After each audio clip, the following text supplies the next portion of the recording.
Welcome to Easternparadigm. In today's report, we are going to talk about the following news of the week.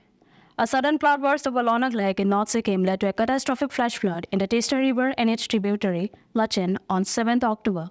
The flood also resulted in the rupture of the Chungtung Dam, the largest hydropower project in the state, leading to a sudden surge in water levels downstream. 26 people have lost their lives and 142 others are missing, including 22 army personnel. There's hope as one soldier has been rescued. Search and rescue operations are underway with a focus on downstream areas, including the possibility of individuals being carried into West Bengal. The state government has set up 26 relief camps across affected districts, sheltering 1,025 people in Gangtok district alone. The flood has caused significant damage, including the loss of 11 bridges, destruction of water and sewage lines, and damage to 277 houses.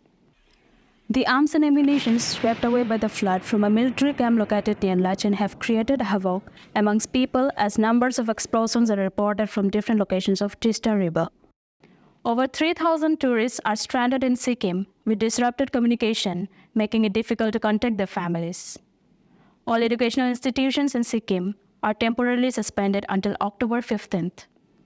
Tourist visits to the state have also been halted.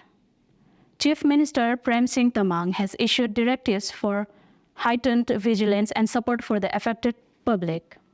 The nation stands united in supporting the affected communities and hopes for the safe rescue of missing individuals and a swift recovery from this devastating natural disaster. Research in the Elsevier Journal of Geomorphology in 2021 had warned of such incidents if precautions were not taken. Let's move on to the next news. Gorepakri, also known as Wild Swan, a Bodo film official, is selected for 22nd Dhaka International Film Festival. Gorepakri or The Wild Swan is a Bodo film written and directed by Rajni Busmatari.